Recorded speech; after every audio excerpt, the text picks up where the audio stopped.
Hello and welcome to Stretford Paddock. My name is Joe and this is the news. We are here from the studio this morning and we're going to be getting right into the news. We've got Harry Kane talk coming from Monday Night Football last night. Gary Neville has been stirring the pot, rejuvenating these rumours of Harry Kane to Manchester United, and we'll look at whether we need Harry Kane, whether we should be going after him, or whether this is all just a sort of strange, weird pressure sort of move that they've decided to put on Ole Gunnar Solskjaer and Manchester United as a team. We'll also be looking at the latest on Erling Haaland. Some reports coming out of Spain that he may be available slightly earlier than we all thought. And also Phil Jones, the latest on him.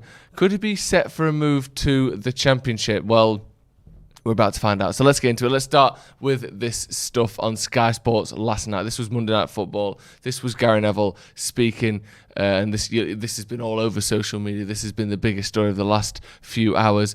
Gary Neville told Monday Night Football Harry Kane could take Manchester United to the next level, required to win the Premier League title this season. The Tottenham striker, who told Spurs at the end of last season that he wants to leave the club, is a target for United's rival City, who have made a bid for £100 million that has been turned down. So here's what he said actually about Harry Kane, about this situation. He said, Man United have obviously had those chaotic years post Sir Alex and with David Moyes, Louis van Gaal and Jose Mourinho. Chaotic in terms of the handling of managers, chaotic in terms of transfer strategy, but also the signings very reactive. They've changed completely in the last 3 seasons. I think what they're looking at is probably the Sir Alex Ferguson era, where the club were patient, but also will be looking at Liverpool. Jurgen Klopp was given time to build a team, progressing slowly year on year. If you look at the first 99 games of Ole Gunnar Solskjaer, which he's had now, and the first 99 games of Klopp, they're almost exactly the same in terms of performance. 1.89 points per game for Jurgen Klopp and 1.86 for Solskjaer.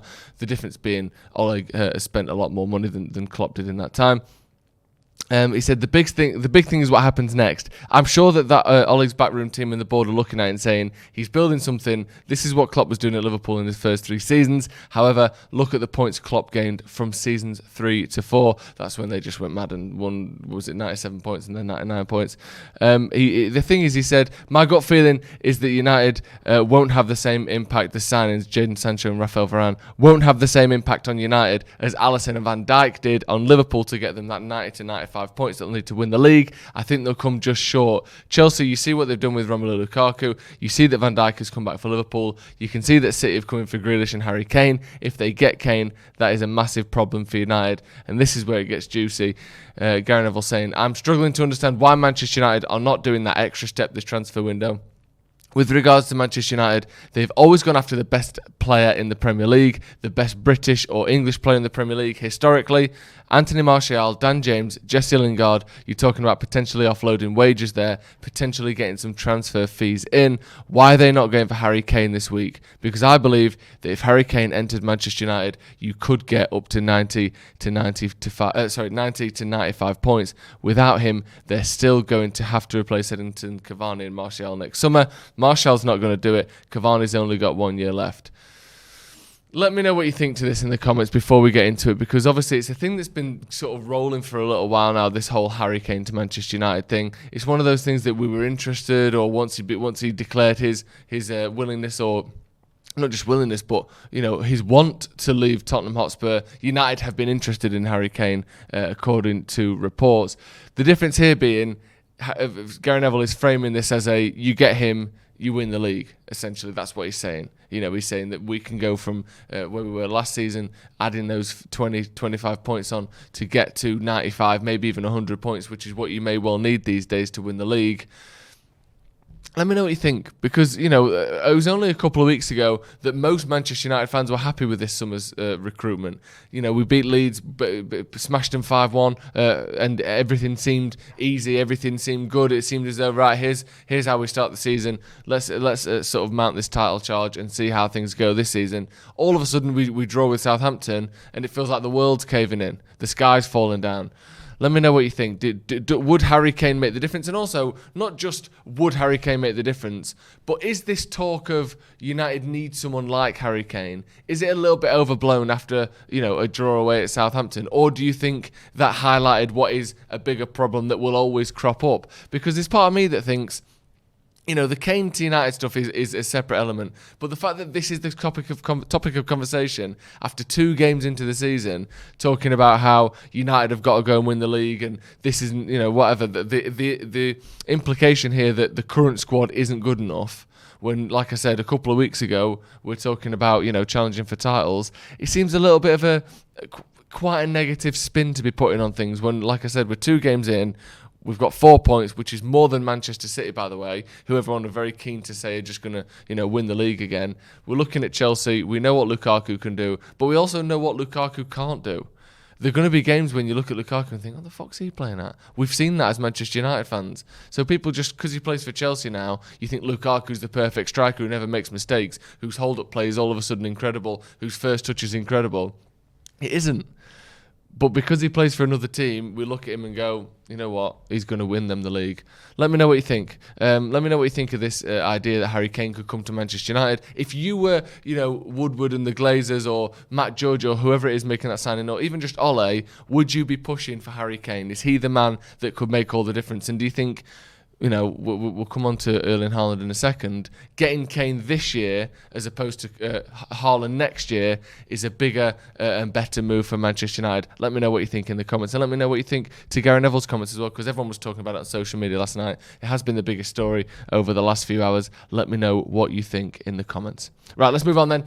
Speaking of Erling Haaland, and this is coming from Marca in Spain. And this is an interesting one because they've said Haaland are signing for September the 1st. Now, as far as we're all aware, or as far as all the rumours had been so far, Erling Haaland's buyout clause comes into action next summer. Rumours of 75 million euros. Well, Marca are sort of refuting that, or maybe adding a little update to that maybe a few of us didn't know about. It may also not be true, but let's get into it. Haaland, like I said, Haaland are signing for September the 1st. On that date, his new clause comes into force, which could drop to 75 million euros, and a legal mechanism is activated that allows him to seek a new destination outside Borussia Dortmund. Now, this is just a little update because we already know United want Haaland. We already know United are going to try and sign him next summer.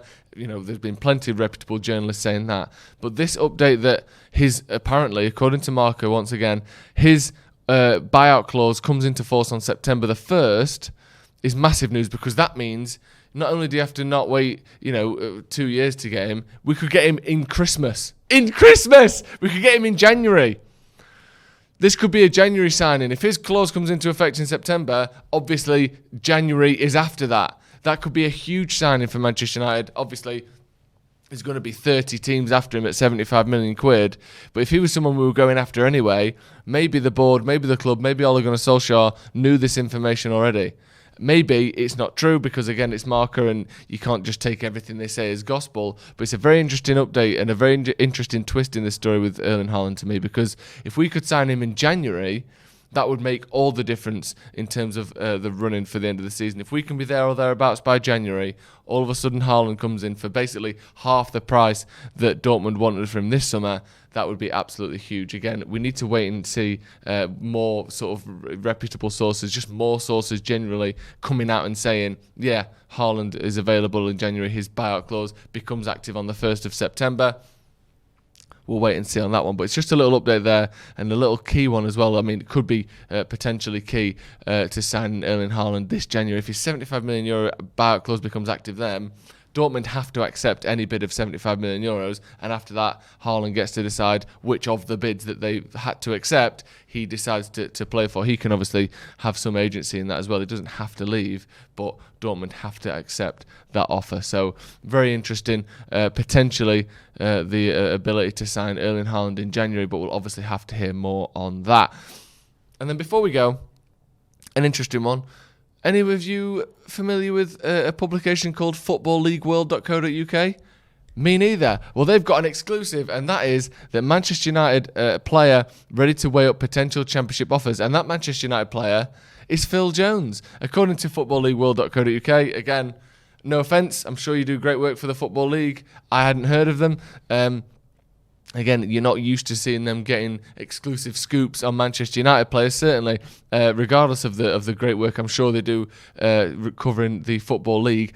This is from Alfie Burns, and he's saying Manchester United centre-back Phil Jones is ready to consider offers to move out on loan into the Championship. Football League world understands. Jones has been falling down the pecking order at Old Trafford for some time now, with Rafael Varane's arrival ahead of this season, limiting his opportunities further. Now, we understand the story here. Phil Jones might go on loan. How often do 30-year-olds go on loan? Is he 30? He's 29, 30? How often do 30-year-olds go on loan? That's a rarity, isn't it? That's very much a rarity. That is literally just get some game time. I mean, United have strengthened at centre-back this summer. We have let Axel Tuanzebe go already, which leads me to believe, just numbers-wise, I think we'll probably keep hold of Phil Jones. But I would almost say to him, I know you've not played for United for a couple of years. I know that your confidence must be through the floor, and I don't know what else, anything, other problems you've got going on at the moment. But you are better than the Championship. I know you've not played. I know you just want games, but you have won the Premier League as a Manchester United player. You have played hundreds of games for top flight, top division teams at Manchester United, and against top flight, top division teams for Manchester United. Don't sort of allow what would be just a horrific social media outpour if you join a Championship team. The idea of you dropping from where you were 7 or 8 years ago to the Championship, when really I think he's still good enough to play for a mid-table Premier League team. Certainly once his confidence and his form comes back, I would maybe advise against that from a PR perspective, because it already sort of can be a figure of fun amongst certain fans, Phil Jones, and I don't particularly like that. And hopefully, he can sort of, if he does want a loan, he can get a loan to even, leave England and go to another top flight league. But to me, going to the Championship would just be a sort of too easily ridiculable move when we know he's better than that. But again, footballleagueworld.co.uk has said that he's open to it. And who am I to argue with footballleagueworld.co.uk? We know them, we love them, they're a great outlet, absolutely, we know that for sure. Another quick bit of news: Brandon Williams has completed his move to Norwich on loan. And finally, before we go, Fabrizio Romano yesterday coming out and saying that Ruben Neves has always been one of the names on Manchester United's list, but again, it depends on United's outgoings. Nothing is advanced, but that could change in the coming days. So it looks as though United are interested in signing some players before the end of the window. Will it be Kane? Will it be Neves? Will it be Camavinga? A midfielder does look to be on the menu, and apparently Trippier is still in the plans of Ole Gunnar Solskjaer as well, so we have to wait and see on that one. But that's going to be all from me today. Thank you very much for joining me. We will be back for Transfers Live tonight for all the latest transfer news, for the updates and all the deep dives on the latest transfer stories. So thank you once again for joining me. We'll see you in a bit.